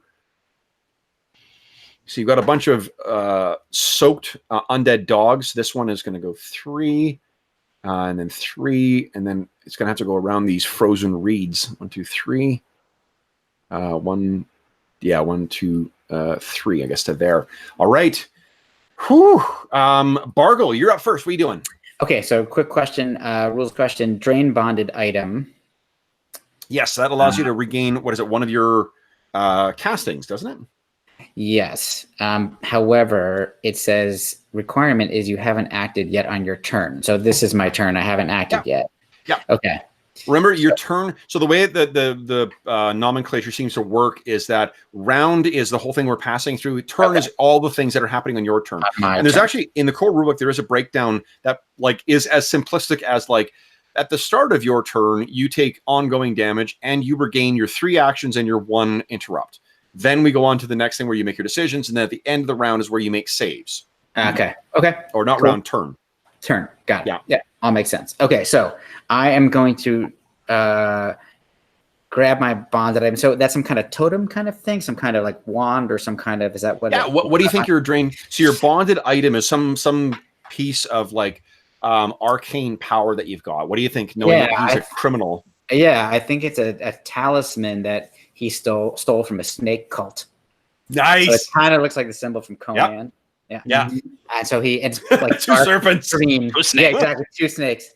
So he holds onto that. He's like, give me the power to defeat these creatures. And he's recalling a burning hand spell. Nice. It looks like to me that a 15-foot cone, I could get all 3 of them. Hey, you want to hear some great news too? Yes. Drain bonded item is a free action. Oh, sweet. Yes. Okay. So it flares back into your memory. Okay. I'm just gonna. I want to just make sure I'm doing everything correctly. I'm looking up everything. Yeah. So it's a DC 19 reflex. It's a 15-foot cone, isn't it? A 15-foot cone. So it looks like it would go. That first go would be 5, and then it goes 2, and then 3. So I could get all 3 of them. So there's actually different.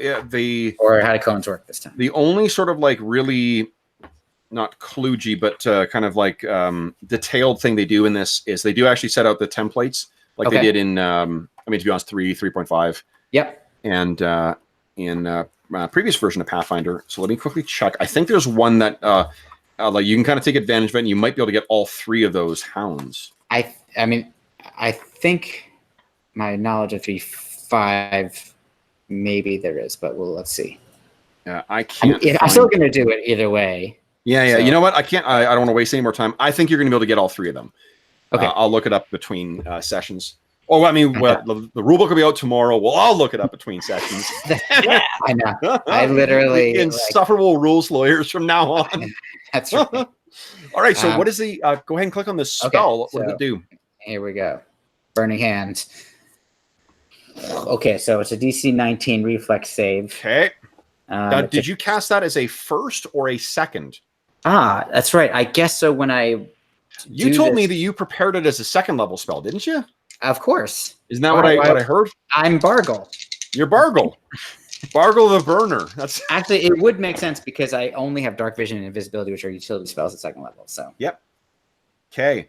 So let's see your fort save. I've got 2 failures on that. Okay. So that's 12 and 1 success.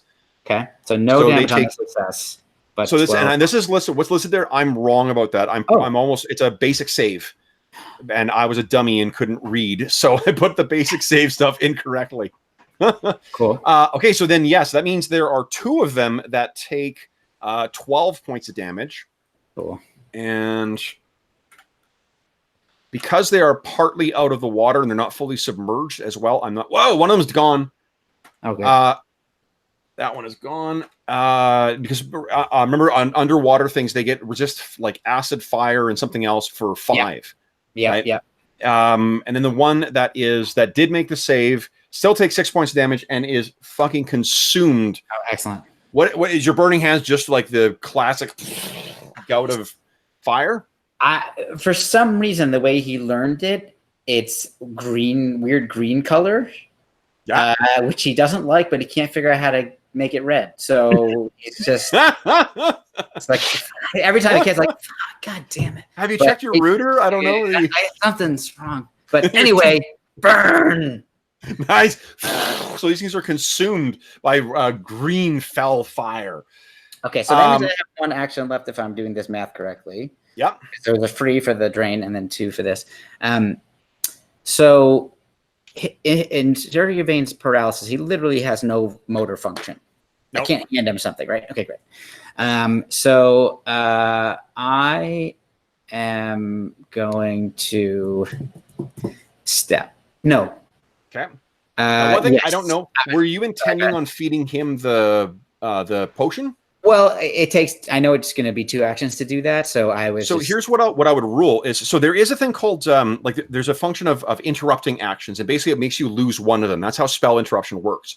It's like if you if you've got 3 actions to cast your spell, and attack of opportunity tags you, you lose that first action, and then you lose the spell. Huh. So it basically prevents you from doing stuff. What I think I'd say is that you could invest 1 action to start doing it, but if you are hit between now and when you complete the action, then you'll lose the action altogether. You have to start over with feeding the potion. But I won't lose would I lose the potion potentially? If I got a crit hit, I'd probably make you drop the potion. Okay. But not, and would that it would spill out and be gone kind of version? No. It just dropped to the ground. Okay. Yeah. All right. So then I'm just getting nervous is what's happening. Considering there's still more. Oh, one thing I hadn't thought of. That healing potions do, it's basically positive energy, right? Yeah. Undead things don't really like positive energy all that much. True. Yeah. I mean, it's wasting healing potions as, alchemist fire, but... yeah. Well, we'll see what happens. It may come to that. So I'm going to use my 1 action then to start being in a position to put it down Sergey Vane's throat, even though I can see, I'm aware that he's paralyzed, right? Yeah. Okay. So make sure. Yeah. So, Sergey Vane, why don't you now since you do have nothing else to do, am I going to assume that you're going to spend at least some recall knowledge stuff here? There's an oven on. I was thinking see my life flash before my eyes. That was yeah. But you know what it is? I think that flash maybe before your eyes is the fate of your predecessor. Right? Sir Albus. And he got hit by a random encounter in the barrel. And Sir Albus took a stand and stayed behind while his allies fled. Yep. Is this what's destined for Arcantral's champions in here? Let's find out. So give me my characters. Wait, why did I stay with you then? So let's see. First off, Sir Yvain, give me a religion check, please. Let's see. Oh, yeah. Religion check. Okay. So when you were looking before about what potentially could drag off what could spring? What kind of undead thing could spring and drag people off? Remember we were talking about that kind of undead that feeds, that actually like feeds on the living, something that doesn't just kill but actually feeds. This is a variety of that too. With the there is a type of risen dead that they're not only are they possessed by a voracious hunger, they can also leave its prey helpless before it. So you think that how cruel and twisted of an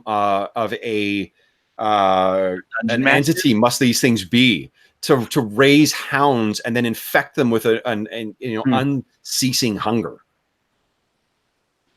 Okay. Well, all right. Fort save. Here we go. Yep. Come on, fort save. Let's do it. Go. Oh, success. So what do we see as you finally... Yeah, so Sir Yvain, he was kind of in the middle of a motion and stopped and held it for a second. And he kind of pulls the sword back around. Yeah. And he, lets out kind of a grunt. Like, nice. Okay. I clap him on the back. You're back. Nice. All right, the hound. Now this one is in water right now. Let's try its first athletics check. So it is now up to its little waist. And it is, not quite out yet, but not any further down. And then out. Okay. Okay. And then its friend. Let's see here. We've already named this one Steve. So no guts, no glory. All right. First one success. 1, 2, 3, 4, 5, 6. And second one, once again, no guts, no glory. Bam! Nat 20 easily makes its way over. 1, 2, 3, 4, 5, 6. Cannot attack. Boom! But slams into the back of you there, Sir Yvain. Bargle, what are you doing? Okay. I see that one behind me. It looks pretty fresh. Doesn't think he could take it down with one hit. So he's going to... So now how many actions will it take this turn for me to complete the giving the whole healing potion to... you have not been hit, so just one. Okay. So I will then complete... Open! And come on, open! like the Gatorade squirt. Yeah, exactly. Can you tell who's the father of a toddler? Exactly. That's right. All right, 1d8. So yeah, I'll let you roll it because I don't want to. Okay, 2 points. 2 points. Better than actual 0, but okay. Oh, and your healer's running off. I was gonna have Werbin run back towards you guys, but with my luck, he'll go plunging into the water. All right, well, we'll see what happens here because I'm going to hurl a sphere of flame at the damaged one. Okay. So here we go.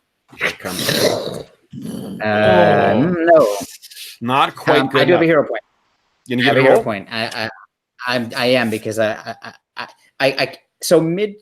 Yeah, I've hurled it mid throw. I see it's wobbling, so I kind of like really hunker down and like connect through the arcane force that binds all things to adjust the trajectory of the ball of fire and let us see if it works.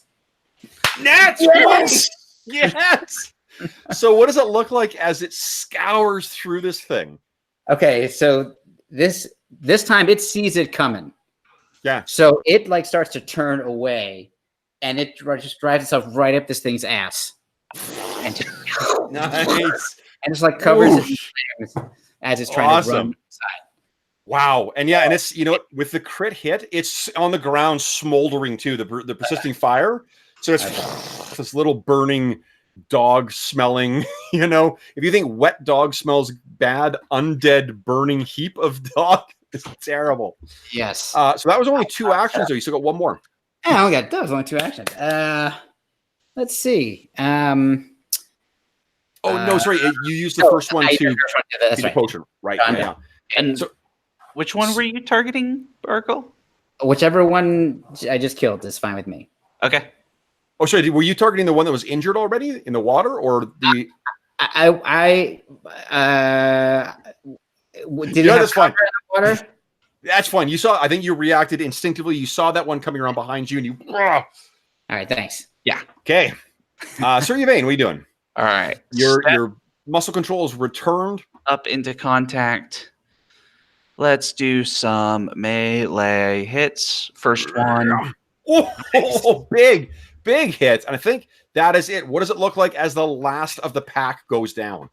So it's kind of scrambling up out of the water and sort of pushing across the ice. And Sir Yvain's sword just comes down. And again, with all these undead things, his sword has gotten pretty blunted by now. So it's less of a like neat slice and more of a crunch sound as it smashes into this thing and into the ice. And awesome. It's this kind of depression. And looking at your hit points, am I correct? You sort of like fall to the knee as this last one hits? Yeah, and then immediately goes into starts praying for a focus point because we can 10 minutes doing that, and then he can lay on hands on himself. Okay, so you hit the ground, you're panting heavily, sweat in spite of the cold, there's sweat that's on your brow. Even Bargle, you're sort of like there's a dancing fire in your eyes. I'm like dancing around like, is there more? Is there more? I'm seeking. As the last one falls too, you can hear somewhere off, distant, like through the barren trees, because remember, it's all deciduous trees in here too. So every single one of them is bare, like a bunch of like skeletal hands clinging or stretching out towards the sky. Somewhere off in that distant, rotted, bog, you hear this screech that sounds half like a woman's voice and half like the cry of some enormous bat. And though that you can see like the to the south, the sky is sort of dusky orange in off on your right, almost silhouetted against that. You begin seeing something. You think at first it's a trick of the light, like why is there a cloud coming in? What you can see is there are many singular or single creatures together in some enormous swarm that begin to take flight to the air, blotting out the pink and orange colored sky. And you don't need Werbin to tell you that it's not a flock of starlings. It is a cloud of vicious bats. And that's where we will leave things. All right. So first off, before we call it a session, I know we went over time again, guys. So, that's totally fine. That was a big deal. For fun. Yeah. All right. So let's talk about rewards then. So there was, I believe, 10 of those things. Wow. Yeah. That's pretty good. 2 against 10. We did pretty well. It's pretty good. Yeah. And I mean, I was interested. Oh, go ahead. It was getting dicey there, but yeah. Well, I was interested to see what you guys were going to do. Like, I decided that I wasn't sure if you guys were going to have a running fight or you're going to pick a, kind of a last stand thing. But I made the decision that it was going to be a flat roll of 10. So the flat check of basically I need to roll an 11 in order to not fall through the ice if you moved full. And I was rolling terribly for many of those dogs. So that actually really saved us. Yeah, I thought it would be like because it would cut either way that it might make for a good fun, running fight. And then like if I got a crit, I might have something drive someone through the ice. But well, and I think like you said last time, like these kinds of hazards make each individual combat increasingly more unique. Yeah, totally. So that was because we could have done the same thing. I mean, Bargo was like, if Sir Yvain had like said like I don't think this is going well, I would have been running across the like I would have been taken off and dealing with the same roles. So it was fair. What a difference a fight makes without access to a healer too. Yeah. Right. Like if well, and I didn't have any focus points left to do lay on hands, that would help too. Right. So the reason I made you spend the focus point for it is because remove disease. Remove disease is actually a 3rd level spell. So because it's a quite a bit higher than you, I liked the narrative thing and I justified it by like this is pretty early in the thing, but that was pretty early in the infection. But it was great, and I'm not mad about not having focus points by any means. I thought it was totally great in character moment to be like. I have this thing. Maybe this will help him right now if we can get him the medicine as the infection just starts, basically. Well, and he'd gotten a critical success on that religion roll too. So yeah, and that helped. That made sense to me. And also, I thought it was a nice way to show off their narrative-driven version of Pathfinder that they've tried to really bring into it in the second edition. Yeah. So that was great.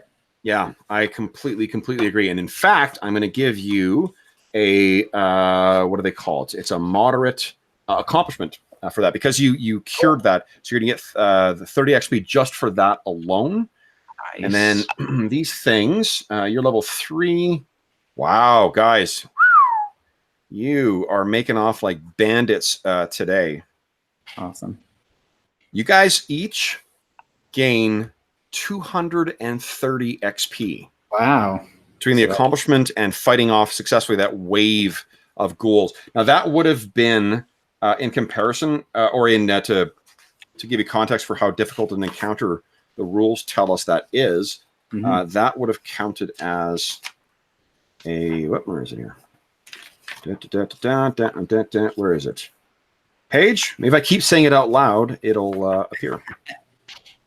Okay, I'm so cognizant of dead air. Well, I can fill it. So I'm more than halfway to in 4th level. Yeah, God damn! It makes it so easy to track the levels. Yeah. Arlen, where are you at? What are you at? I am at 650. Okay, cool. Yeah. Awesome. So yeah, I'm almost 2/3 of the way there. Have you played? Oh yeah, you did play one more session, didn't you? Yeah. And so if I understand the rules correctly, if let's say Werbin was participating in this fight with us, he also would have gotten the same amount of XP. It's not divided anymore. Exactly. Yeah, it's not divided between anyone anymore. And this would have been so like rules as written for a level 3 group of 4 characters. That would be close to being a severe encounter. Mm-hmm. Wow. You know, well, and it felt that way. Yeah. So I mean, I think it had the appropriate level, and you guys were down too, like because of going through stuff. Okay, cool. And then next session, I think we're going to do we'll get to do some fun exploration phase stuff of you guys trying to cat and mouse your way around. Unless you want to fight a swarm of vampire bats. I mean, I'm good for that too. I'm out of spells. I just have cantrips left. I have no healing potions. I'm ready to do some exploration, meaning run away. Yes, and getting out into the Barrowmaze at night. And once again, I prepped so much more shit than what I actually got through. So I've got stuff ready for the next session as well. And I'm looking forward to trying the I've modified or adapted some of the stuff from Ultimate Wilderness for exploration stuff, because I think the ideas they have for this and for research out of Ultimate Intrigue, it's going to lend itself very, very easily to adaptation for this. So, but you hate wilderness survival. I know, I hate it so much. Yeah, we never get a chance to do wilderness survival. Thankfully, oh, good. There will also be what I've decided. Like what I've done is, I'm kind of next session may be dealing with you guys all getting away. But when you guys get back to town, I'm going to kind of set up some, give you guys ideas of ways to interface with the rules to do things like how much. I know Sir Yvain tried to make friends with Mazza the Magnificent before. Well, in one thing I really love in the newest, the expansion for, not the expansion, the player's guide for the Age of Ashes adventure path introduces a downtime action called like make a friend. And what you can do is spend, a week kind of like palling around and trying to impress someone. And then that will improve their, not only will improve their relationship with you for a certain length of time, you'll also get like discounts on gear and may be able to call in favors. That's cool. Yeah, it's really, really, it's a neat way. So a little like faction rules. It's very much, yeah. Like I'm planning, I actually have faction rules together for all the different factions in this for PF2 that I just need to revisit. I need to adjust the amounts. I changed it between when I ran that and what we have in our Astonishing Swordsman and Sorcerer of Hyperborea one. So honestly, I mean, it's coming full circle. Those rules that started with my original PF2 playtest campaign, I'm now going to go back to my Astonishing Swordsman and Sorcerers of Hyperborea rules, adapt them, and bring it back, because I think that'll work really, really well. Well, that just means they've been play tested. Right? Well, It's yeah, a year's worth. I think it's the Kevin Madison cinematic universe. And it's littered with dead characters that were played by Arlen. That's right. Somehow. Just reflections across the multiverse. You want to hear something funny? This is how much of an effect PF2 is having on like my overall gaming thing. Not the Reavers of Tula game, but the alternate one. We're actually doing a PF2 one shot that next Saturday instead of this, because we all sort of agreed. And then remember how Bodo had to drop off the call? Well, I got an email from Bodo. He's like, "Hey, I watched your review of it. If there's a chance that's friendly to German time, I want to play that." I'm like, "It's funny you mentioned that, but that sounds awesome." Yeah, I think it's gonna be a lot of fun. It's gonna be cool seeing it in the hands of different groups of players. Sure, for sure. Yeah. Well, and we'll get another chance to see, kind of, since one of the selling points is that this is supposed to be intuitive enough to just pick up and play. Yeah. We'll get another chance to see if that's really true or not. Absolutely. And it's going to be so much easier to put pre-gens, because with the as of tomorrow, apparently they're going to have fully functioning Pathfinder 20, Pathfinder 2e sheets on Roll20, and then with the pending thing is going to be a drag and drop interface for it, the same way it is with 5e. Oh wow! Nice. And like at that point, it's going to be bonkers. It's so easy to do, and so I'm very, very excited for that. Just because it is with the current sheets, it's a huge pain in the ass trying to like kludge together to make sure the math works right now. Yeah, I'd heard from James, and James was saying that he might have made it tonight, and I'm like, I really want to see James again at the table, because we haven't seen him in like fucking 3 or 4 months. But the prospect of putting his character together. I'm like, okay, I guess this is what I'm doing for the next 45 minutes. Right. Yeah. But anyway, then he had a random encounter with his youngest son. I know. When do random encounters ever end well? Yeah, that's right. Yeah. All right, so let's get out of the game here, and let me make with the outro. Boom. This will be our last one on Google Hangouts too. So next one will be. Oh, is it? When is it? It's going away like this week? As of tomorrow, August 1st. August 1st is an eventful day for many reasons. PF2 releases properly.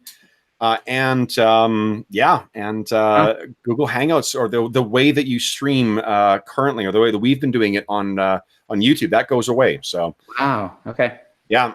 I mean, you guys will not have to, it won't be any difference. We're just going to be capturing the audio through Roll20 from now on. And if that doesn't work, then we'll figure out some other way of doing it. It's just, it's unfortunate that they're getting away of this very easy way to stream onto YouTube directly. But yeah, well, Google doesn't have the money to keep us away. I know. I mean, like, come on, like a little startup like that, like they really got to watch their pennies. It's true. That's fair.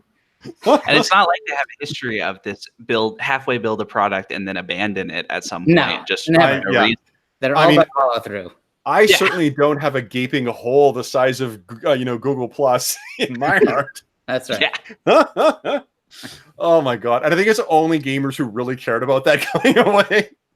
Yeah. And also, I mean, like to be honest, old school gamers, because it really, you had the Wizards forums or the Paizo forums or Reddit or whatever. So totally. Yep. Anyway, all right. So for those listening at home, thanks so much for joining us for the last session of our Barrowmaze Pathfinder 2nd Edition campaign before the actual game launches. As always, if you have any comments, questions, or concerns regarding the session or the game, please don't hesitate to leave a comment in the comment section below, and we will endeavor to respond in a timely fashion. Alternatively, you can find me on Twitter at Dungeon Musings, or you can shoot me an email, and my email address is dungeonmusings@gmail.com. In addition, you may find, if you look below in the description of the video, there's a couple of links in there. One of them is to Paizo, where you can purchase your own copy of the Pathfinder 2nd Edition game.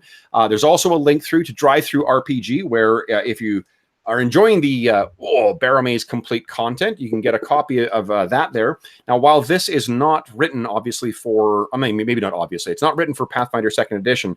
I've been using this with my playtest version of this, and this is what I intend to use going forward, because Pathfinder at its core is still D&D. You can easily adapt the stuff over for it. So if you like what you see, feel free to click through to Drive-Thru RPG, and you can get electronic or print versions of the Barrowmaze complete game too.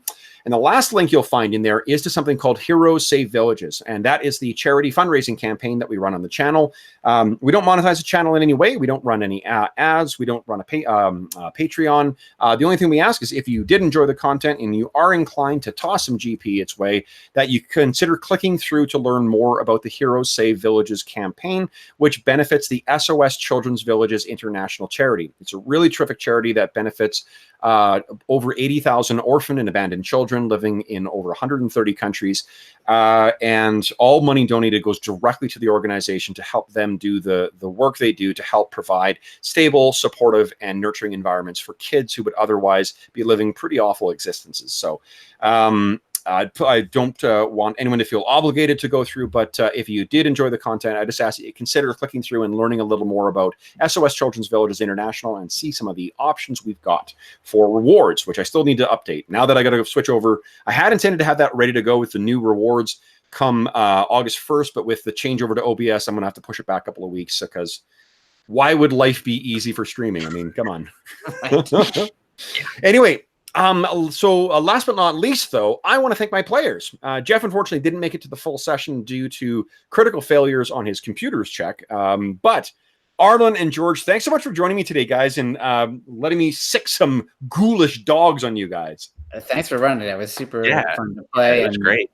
Nice to get a chance to play the whole game before the rest of the world. Heck yeah. Absolutely. Yeah. Okay, so then with that, I'll say again to those listening at home, thanks so much for joining us, and until next time, happy gaming.